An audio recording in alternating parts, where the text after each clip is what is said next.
Banda pesa na wana. Mabimisa yo.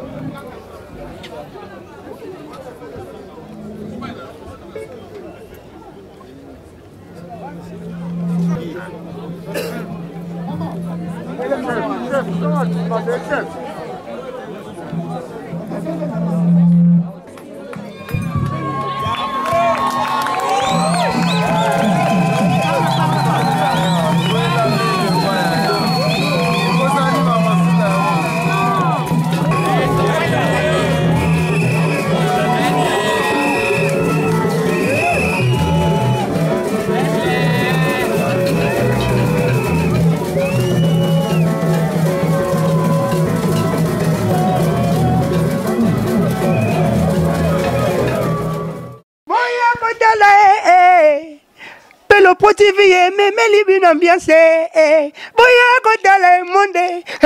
Découvrons la culture. Découvrons la culture. Découvrons la culture. Découvrons la culture. Merci beaucoup na bino nyonso tubosi opportunité ya kolanda bongo Boba Fumu Papa na Christopher na Pelo Pro TV kaka ndenge bozolo na biso bongo restez toujours branchés tozomi bongo précisément na commune ya Mongafula précisément lisusu na Mbeteke kaka ndenge bozolo na biso bongo Boba Fumu Papa na Christopher na kopesa bino ba image bokomona ndenge nini Papa Guy Kinzonzi azozwa koma kiti ya bokonzi euti bongo na Nzambe ekisi epai na ye kaka ndenge bozolo na biso bongo pouvoir ebandaka na bakoko tozali bongo précisément na commune ya Mongafula Boba Fumu Papa na Christopher bakiselaka ye bonheur Pelo Pro TV bozala toujours branché connecté bozala toujours kolanda biso na ba image oyo bokomona ndenge nini papa na biso Guy Kinzonzi azozwa pouvoir bazwaka ngo na kibomwana na kibolenge nde aussi pouvoir na sepeli bongo na bino se bozala na biso libanda ya mboka partout à l'étranger Boba Fumu Papa na Christopher bakiselaka bango bébé bonheur maman Chanel papa Guy Kinzonzi azozwa bokonzi na tango oyo ndenge bozala na biso bongo précisément na commune ya Mongafula na Mbeteke zoma ele na sima baje Pelo Pro TV eza des gars les gars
Monsieur le journaliste. Bandeko balanda biso balingi bayeba toza wapi et puis webisa biso nini esangisi biso awa.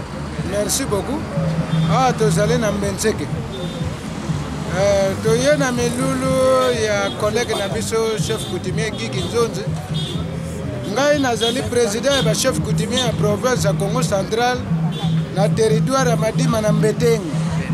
Moto natalaka Mbetenge na ye. On a pouvoir oyo ndeko na biso aza kozwa jamais biso ba Congo toko zanga esika likambe kozala oyo eteli traditionnel puisque toye na pouvoir traditionnel toye na pouvoir politique te toye na pouvoir traditionnel pour lelo Kinzonzi azokoma chef coutumier confirmé na bakoko y compris na babisimbi oyo biso tobenga na monoko ya mboka balata ye. Merci beaucoup.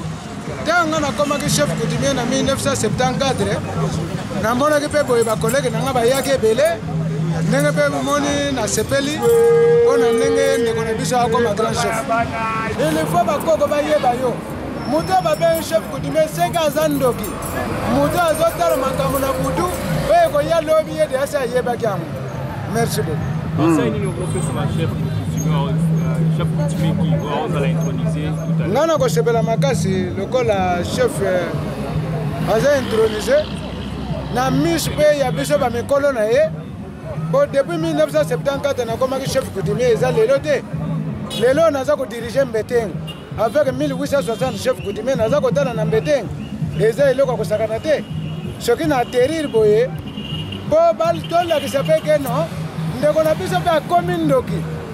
Po to bizala na contact na kindoki o ya biso. Da musuli kame koko ya butu. Akope ngisa pe biso to lobili kamone ko leka boye. Lobi na tonga lobi yango.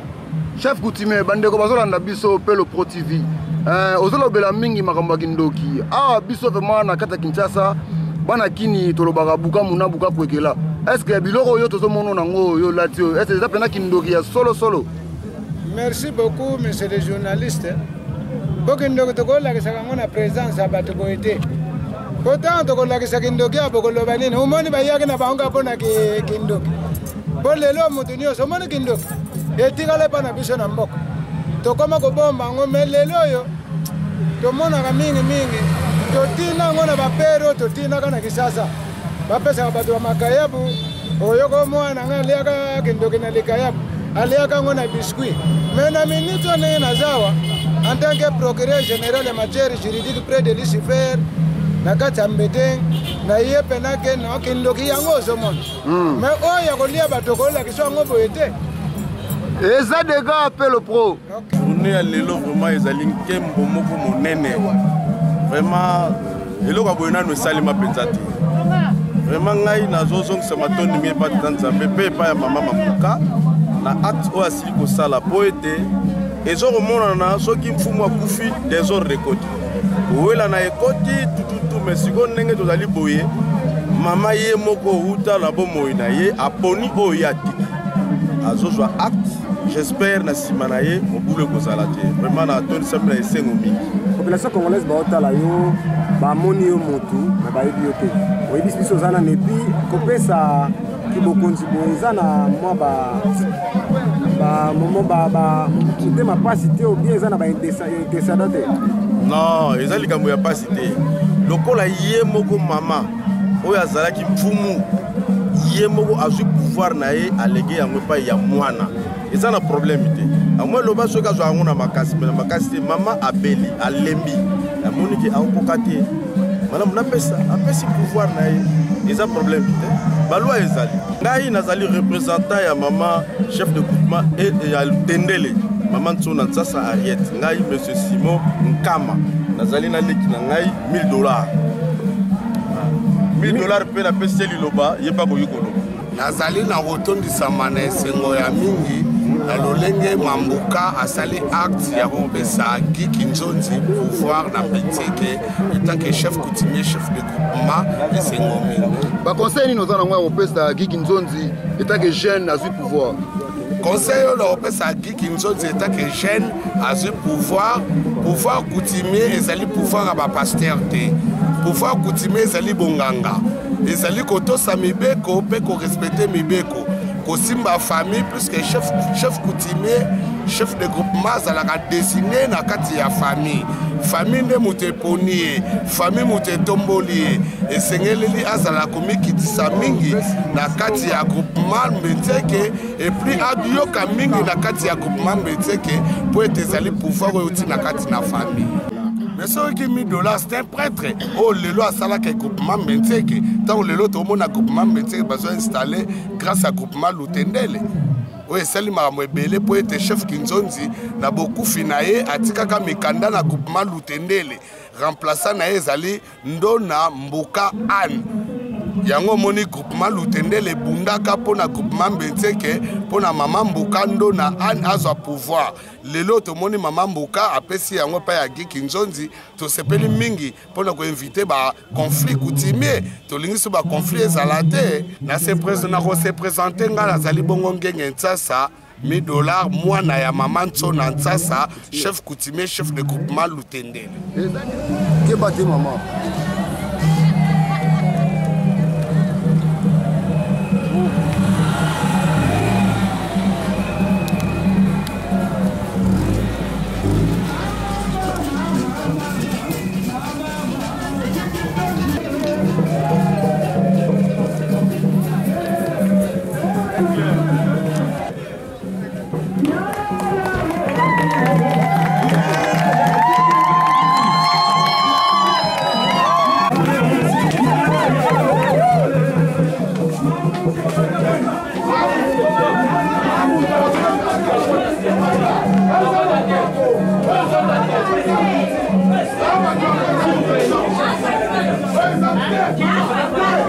Merci mama journaliste. Mokolo lelo ezali mokolo moko oyo mama na ngai apesinga pouvoir parce que mama azwaki aremplaçaki loko na ye le fort honorable Kinzonzi en 2014 le 15 février 2014 maman a mokolo vu état de santé na ye na âge au vu ya arbre généalogique ya famille nde yango wana tenga na lembi malamu yo mwana na ngai kokontinue mikumba wana voilà c'est elomba na ngai suki eza kaka bino bantu boye awa botya biso na mabondeli botya mpe mama na ngai na état de santé na ye ndenge aza nango botya bandeko na ngai oyo baza na poto atuka eza mosika biso toza na afrique bino boza na europe atuka baye nyonso bayebi Kiki Nzonzi par internet ou bien par vi boye bo bayebi ngai atuka ngai ndeko na bino napesi bino mbote mingi lelo biso toza na esengo tozofete ndenge bazokurene nga comme chef coutumier chef de groupement bino mpe bosala maye oyo biso tozosala wana afrique.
Bino moko bozomona Gigi Nzonzi ye wana azoza bokonzi ya mwana muke kaka ndenge bozomona ata bozana mokili ya poto boyebake awa biso na ville ya Kinshasa bapesaka pe bokonzi oyo euti na nzela ya bakoko Pelo Pro TV kaka ndenge bozona na biso Gigi Nzonzi ye wana ba mama pe bayaki pona kopesa honneur na mwana na bango to ndeko na bango kaka ndenge bozolanda biso bongo bolanda biso na bokebi Bob Mfumu papa na Christopher baka maele na nima ya ntaka eza dega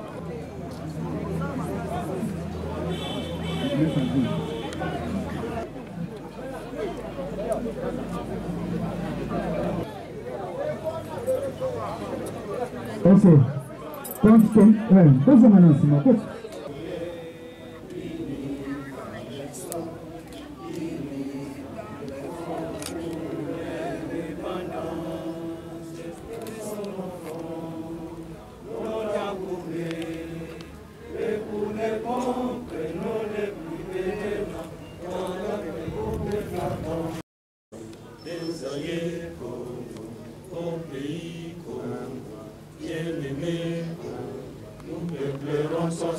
Nous assurerons.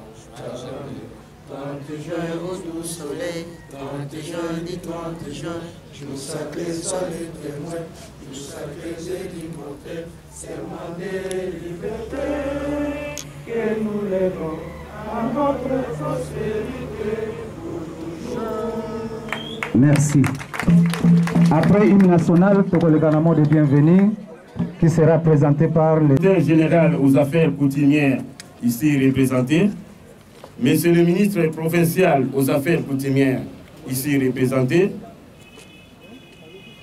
monsieur le bourgmestre de la commune de Mongafula, monsieur le chef de quartier, monsieur le commandant Siat de Kimbondo, monsieur le chef coutumier, distingués invités à vos titres et qualités respectives.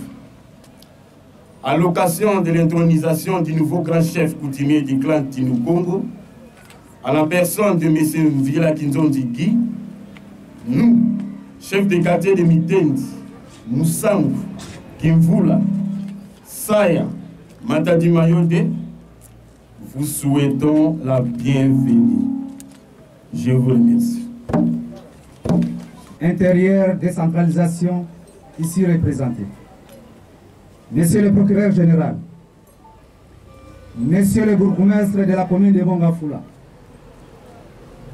Monsieur le chef de quartier, Monsieur le président des partis politiques FLN, NSC, PPRD, IDPS, INC, Monsieur le commandant Siat Kimbondo, Monsieur le chef de groupement Teke Oum, Monsieur le chef coutumier Teke Oum, Monsieur le président, distingués invités à vos titres et qualités respectifs, Mesdames, Mesdemoiselles et Messieurs, avant toute chose, nous rendons grâce à Dieu Dieu Tout-Puissant, lui qui est le maître des temps, des événements et des circonstances. C'est lui qui a permis que nous puissions nous rassembler en ce jour afin d'assister à la grande cérémonie d'intronisation du grand chef coutumier du clan Tinu Congo, des terres de Mbenseke Fouti, en la personne de M. Vila Kinzonzi Guy. Après le chef Mfouti Kie, ancêtre du clan Tinu Congo, et premier chef coutumier, suivi du chef Massimango Ier, chef Massimango II, chef Mungunu, chef Kinzonzi Lufombu, chef Mabiala Mwanga, le grand chef Kinzonzi Boudjense, grand chef Mukandona Anne. Nous allons devoir assister dans quelques minutes à la passation du pouvoir entre les grands chefs coutumiers Mukandona Anne et M. Vila Kinzonzi Guy. Le grand chef Mukandona Anne prend le pouvoir en 2014 et va bientôt laisser le trône à son fils Vila Kinzonzi Guy de suite d'un empêchement définitif à exercer ses fonctions de chef de groupement. C'est pourquoi, conformément à la coutume Teke et aux us et coutumes du clan Tinu Congo, l'arbre généalogique nous renseigne que M. Vila Kinzonzi Guy vient en deuxième position après Massimamo Grawen, connu sous le nom de Ville décédé. Excellences, Monsieur le gouverneur ici représenté, Monsieur le bourgmestre de la commune de Mongafula, distingués invités, au regard de ce qui précède, nous invitons les chefs coutumiers et chefs de groupement qui sont désignés pour la cérémonie de passation de pouvoir pour nous faire vivre ce moment attendu par tous. Pendant que ce moment se déroulera, nos mamans, tous nos invités, cris de joie, tam-tam, sifflet, biyeki, tout ce que vous voulez là, vont accompagner la dite cérémonie. Maintenant, nous demandons à monsieur le bourgmestre de passer devant nous pour la procédure, le PV de procédure. Vous interviendrez après le PV du bourgmestre. Bonjour tout le monde. Voilà ce qui a fait que je sois venu en retard. Ça va? Mon tenir sans fongoler longtemps, mon colbatière à mon conzi et à la camocole sengo. Je me fais comprendre. Pardon, Bolimi ici? Merci beaucoup. Son Excellence, Monsieur le gouverneur de la ville de Kinshasa, ici représenté. Distingués invités à vos titres de qualité. Je viens tout à l'heure et je vais tout à l'heure prononcer le procès verbal d'enquête des vacances du pouvoir coutumier au groupement Mbenseke Fouti du clan Tinu Congo. L'an 2020, le 13e jour du mois d'août, j'ai sous-signé Robin Moukouavan Patrifon, bourgmestre Aïe de la commune de Mongafula, après avoir été saisi par la lettre numéro 024 bar MBK bar G bar MV bar 07 bar 2020 du 13 juillet 2020 de Madame Mbukandona Anne, chef de groupement de Mbenseke Fouti, relative à l'abdication de son pouvoir coutumier, avoir effectué une descente accompagnée des agents ci-après. Monsieur Mbepongo John, chef du bureau de centralisation et affaires coutumières. Monsieur Ngolomi Yapo, coordinateur. Monsieur Molopo Nico, attaché principal à la rédaction. Madame Alenga Sylvie, rédactrice. Tout à coup, nous avons consulté les personnes ci-après. Le chef du groupement Benseke Fouti et les membres de sa famille. Les chefs coutumiers des villages sans fil, Minkoti, Kimbisa, Kapita, Mitendi et les environs. Les chefs des groupements voisins Mbekana, Kimwenza, Matadimayo et Lutendele, afin de nous enquérir sur l'opportunité de la vacance et de l'urgence d'intronisation d'un nouveau chef de groupement en Benseke Fouti. Primo, vérification de l'arbre généalogique. Conforme à la lettre numéro 024, bar MBK, bar G, bar MV, bar 07, bar 2020 et l'annexe, les concernés, messieurs Mvila Kinzo de Guy Serge est le troisième à la succession.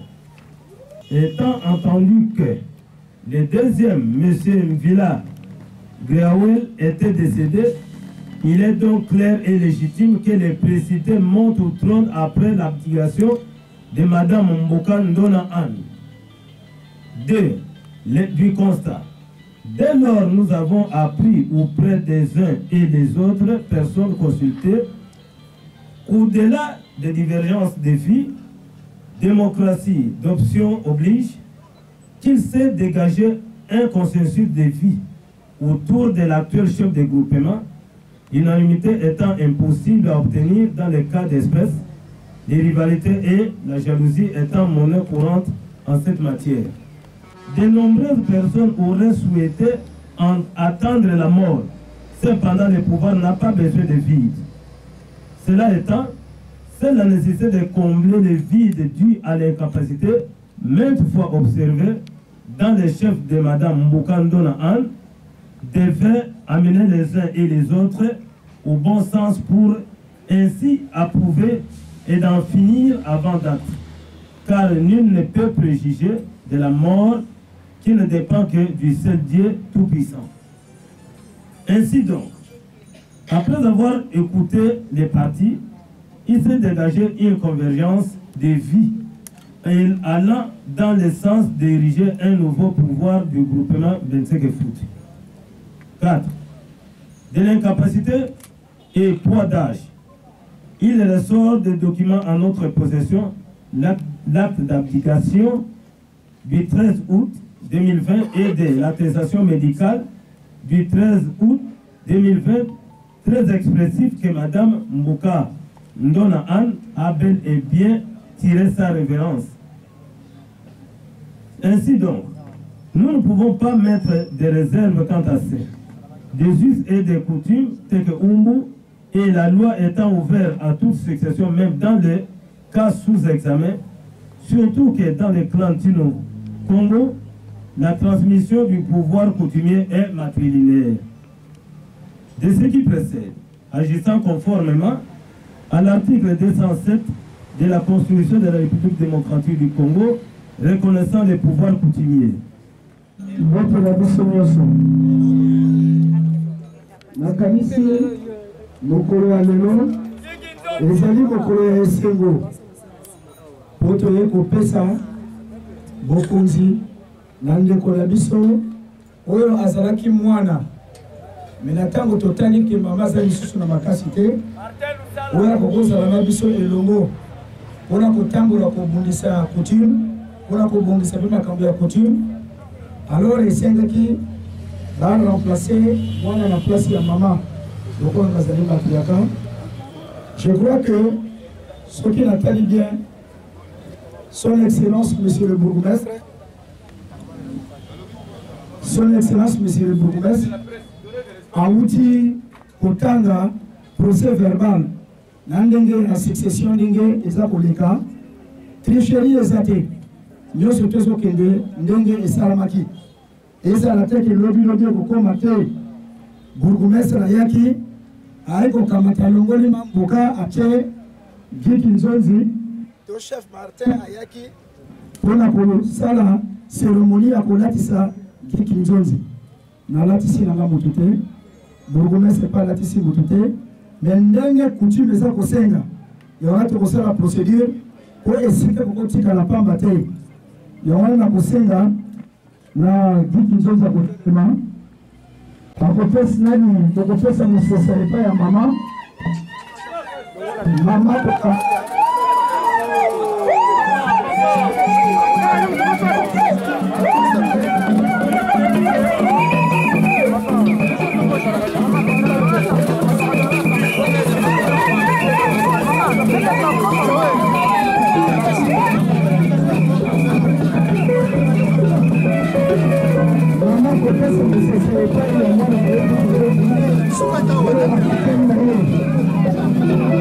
La bonne intervention dans ma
tomona kia na miso pona kokoloba na kombo ya moto mosusu mpona kasi yango naza kopesa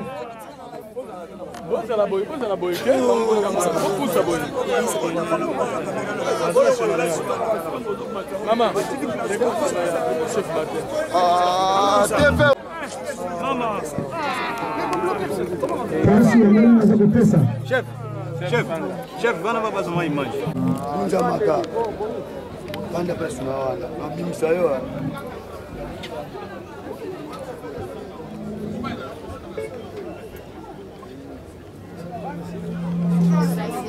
Wewe msisi tikali etali binote.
Baluli si mama be balula. Baluli rafia.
sepeli ndenge boyoko kutana biso kutukana sepeli mingi azongusima tonde pa nzambe parce que ebito bandi evenema wana moko azoki te moko abukani te baye oyo bautaki musika bamosusu bauti nzele maloko bakomi awa basali accident na nzela te atukana sepeli makasi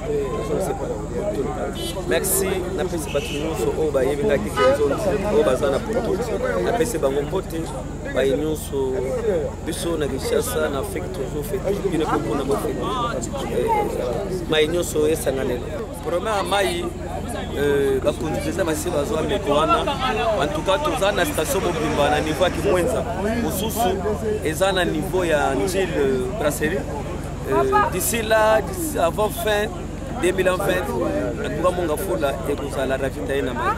Merci beaucoup. Merci. Molo non, non le na koto. Merci beaucoup na biso nyonso tozoki opportunité ya kolanda bongo ba événement oyo Boba Mfumu papa na Christopher nazalaki bongo wana baka maele na nima ntsaka papa na Christopher bakiselaka bango Bonel nazalaki bongo wana Pelo Pro TV kaka ndenge bozolanda biso bongo bomoni ndenge nini baye kopesa bokonzi na mwana mukie chef Geek Nzonzi Boba Mfumu papa na Christopher bakiselaka bango bébé Bonel Maman Chanel, awa nde misala ezo salama Pelo Pro TV eza dega Geek Nzonzi mbeteke tombe komi na monga fula tombe kaka ndenge tozoloba boye bino nyonso bozolanda biso libanda ya mboka na pesi ba salutation na komela bino révérend Papi Boulenga Kisaza kaka ndenge tozolanda biso bongo Pelo Pro TV eza dega baka maele na nima ya ntsaka Boba Mfumu papa na Bonel bakiselaka bango bébé Christopher eza dega toleka Pelo Pro TV meme libi ambiance boya kotala monde boya kotala Pelo Pro TV meme libi nonde makambwe Pelo Pro TV naleli